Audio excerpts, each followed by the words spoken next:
Bonjour à tous et bienvenue dans Ambition, votre magazine économique. Aujourd'hui, nous sommes ici dans les locaux d'Airtech à Marigné, une entreprise un peu spéciale puisqu'elle fait revivre de vieilles machines spécialisées dans le décolletage. Ici, une vingtaine de salariés travaillent et en 2016, le chiffre d'affaires était de 3,8 millions d'euros. L'entreprise a d'ailleurs été reconnue comme éco-responsable dernièrement. Alors c'est un terme que l'on entend de plus en plus mais qui reste pourtant très vague. On en découvre la définition. Économiser au maximum les ressources naturelles et minimiser ses impacts sur les écosystèmes. Ce sont les deux principes mis en pratique par une entreprise éco-responsable. Et pour parvenir à respecter ses engagements, elle est tenue de répondre aux problématiques environnementales dans sa production. Mais les gestes éco-responsables au niveau de l'entreprise ne concernent pas que les petits déchets visibles. Installée à Marigné, la société Airtech a décidé d'agir en donnant une nouvelle jeunesse à de vieilles machines-outils, en les équipant de commandes numériques et d'accessoires propres visant à augmenter leur performance. Grâce à cette solution, le ICAM, il recycle et valorise un outil de production vieillissant pour un coût d'investissement réduit. Une démarche industrielle qui a valu à cette entreprise l'obtention du prix Initiative PME Éco-Conception. Nous sommes avec Nicolas Galmiche, cofondateur de l'entreprise Airtech. Bonjour. Bonjour. Merci de nous accueillir. Merci à vous. Alors, première question, pour vous ici à Airtech, quelle est votre définition de l'éco-responsabilité ? Alors, pour nous, l'éco-responsabilité, c'est plus que dans le fonctionnement de notre entreprise, c'est dans le développement de nos produits. On développe des machines pour l'industrie du décolletage et notre concept consiste à redonner vie à d'anciennes machines en leur apportant de la technologie. Et donc, on a une notion de recyclage de ces vieilles machines, mais aussi via l'apport de nouvelles technologies, de réduction de consommation d'énergie, de réduction d'émissions polluantes, des fumées, de l'huile et des copeaux. Donc, pour nous, l'éco-responsabilité, c'est plus dans le développement et dans l'étude de nos solutions pour nos clients que réellement dans le fonctionnement de notre entreprise. Concrètement, ces émissions d'énergie, elles sont réduites de combien ? Alors, si on compare à la machine d'origine, à la vieille machine traditionnelle qu'on utilise pour fabriquer nos machines ICAM, on a mesuré des réductions de l'ordre de 25% de consommation d'électricité en moins. Mais il y a aussi l'aspect émissions polluantes, puisque ces vieilles machines émettent beaucoup de fumée, de projections d'huile ou de copeaux, et de par le design retravaillé de nos machines, on arrive à collecter toutes ces émissions et à réduire énormément la pollution de l'environnement direct de la machine et donc le confort de travail pour les opérateurs. Donc un gain en consommation d'énergie directe de l'ordre de 25% et un gain en confort de travail en pollution directe du lieu de travail. Alors justement, ces lieux de travail, ils se situent où ? Elles sont destinées à aller où ces machines ? Nos clients sont les décolleteurs. On travaille vraiment sur cette niche professionnelle. Nos tours multibroches sont destinés à aller dans le monde entier, parce que ce métier du décolletage, on le retrouve dans le monde entier, sur tous les continents. Aujourd'hui, nous avons évidemment la vallée de l'Arve, qui est un des fleurons du décolletage au niveau mondial. Donc on a des machines, on a beaucoup de clients dans la vallée de l'Arve, mais on a aussi des machines au Brésil, au Mexique, aux États-Unis, en Allemagne, en Espagne, en Italie. Et on commence à démarcher le marché asiatique via des clients japonais, thaïlandais et chinois.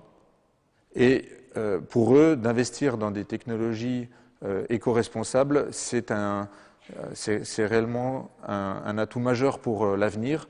On parle de l'industrie 4.0. L'industrie 4.0, au-delà d'être une industrie moderne technologiquement, c'est aussi une industrie durable qui doit se positionner dans le temps et dans la durée. On a réellement conçu nos solutions ICAM, nos machines, dans cet état d'esprit, avec de l'apport technologique, parce qu'aujourd'hui, il faut répondre à des besoins techniques sur des marchés. Les pièces sont de plus en plus complexes, mais aussi avec cette notion environnementale où les industriels doivent donner une belle image. Donc, on a travaillé le design de nos machines pour avoir quelque chose de moderne, bien qu'on soit sur des bases de machines anciennes, mais aussi sur l'aspect environnemental, l'aspect recyclage, l'aspect réutilisation, réemploi de ces vieilles machines qui ont des qualités mécaniques très très bonnes, tout à fait au goût du jour, sur lesquelles on vient ajouter du numérique pour redonner juste la valeur ajoutée, et donc ces économies d'énergie et ces économies d'émissions polluantes. On reste dans le domaine de l'éco-responsabilité. On part cette fois-ci à Annecy rencontrer l'entreprise AFB qui reconditionne des objets électroniques. On part les découvrir maintenant. Cet ordinateur se prépare à une seconde vie. Entre les mains expertes de l'équipe, il va être entièrement reconditionné. Ces données vont être effacées. L'entreprise AFB, créée en 2012 à Crangevrier, s'est fait une spécialité de ces renaissances informatiques. Sa botte secrète, la voici, un effacement de données infaillible validé par le ministère de l'Intérieur et même la CIA. C'est peut-être la partie la plus importante, spécifique de notre activité, c'est-à-dire qu'on récupère du matériel informatique de grandes entreprises qui traitent beaucoup de données confidentielles. Ça peut être l'exemple de banque, par exemple. Donc là, on est vraiment dans la pièce où on va effacer toutes ces données. Donc on a des systèmes sécurisés qui vont permettre d'effacer, ordinateur après ordinateur, disque dur après disque dur, toutes les données qui sont stockées sur les ordinateurs. L'an dernier, 150 tonnes de matériel ont été collectées et 18 000 équipements traités. Une centaine de partenaires fait confiance à l'entreprise, parmi lesquels Somfy, Mobalpa, le conseil départemental, mais aussi des clients aux données particulièrement sensibles dans le domaine du nucléaire ou encore de l'armement. L'opération est aussi gagnante pour eux, AFB se rémunérant grâce à la revente du matériel. On propose vraiment le même type de garantie, on est vraiment sur le même segment.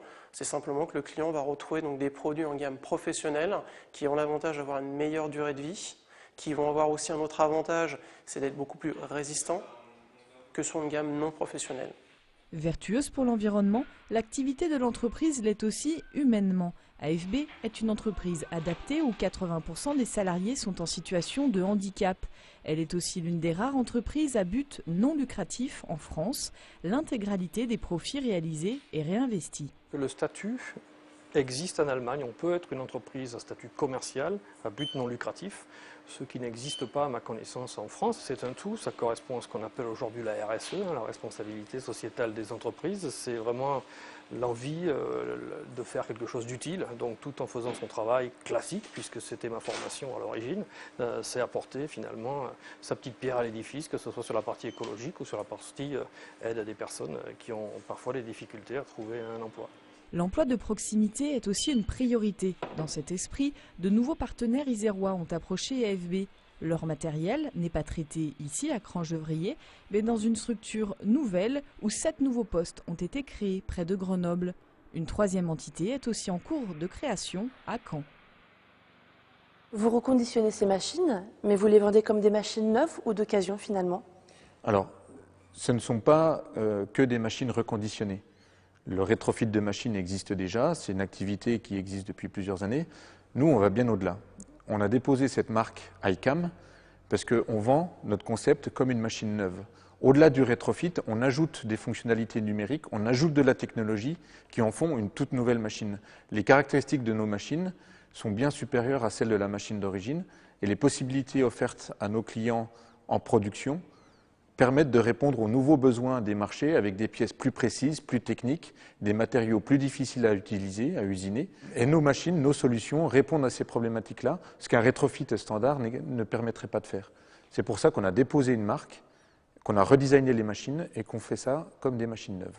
Alors justement, cette marque iCam, oui. Elle a remporté l'appel à projet de l'ADEME. Expliquez-nous un petit peu comment ça s'est passé. Donc en fait, on a postulé à cet appel à projet parce qu'on a pris conscience de l'impact environnemental et écologique de notre solution auprès de nos clients. L'ADEME donc, est l'agence gouvernementale qui gère toutes ces notions de développement profitable à l'environnement. Et donc on a répondu à cet appel à projet sur les technologies innovantes, éco-responsables, et nous avons remporté l'appel à projet effectivement au mois d'octobre, suite à examen du jury au niveau du ministère de l'Environnement et de l'Industrie. Alors quelles conséquences justement sur vos ventes, sur vos productions, pour les clients ? Alors, la première conséquence pour nous, qui sommes quand même au niveau mondial une petite entreprise, on est une vingtaine de personnes, avant tout c'est une reconnaissance. C'est une reconnaissance de nos développements, de notre savoir-faire technologique et de la pertinence de nos produits.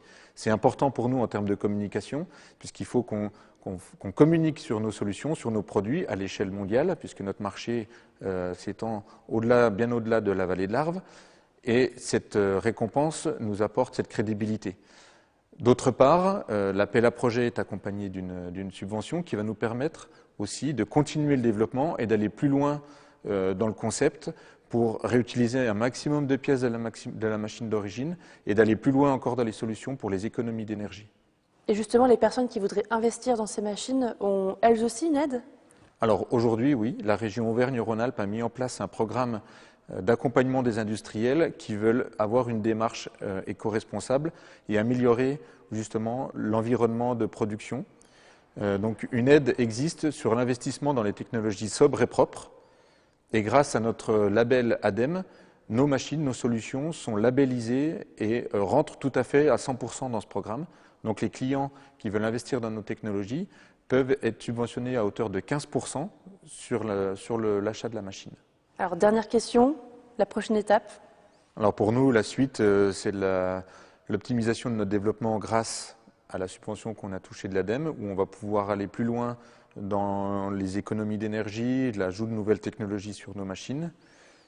Et l'étape capitale pour nous cette année va être de commercialiser à plus grande échelle notre solution, de communiquer sur nos technologies et d'investir le marché mondial au niveau du décolletage.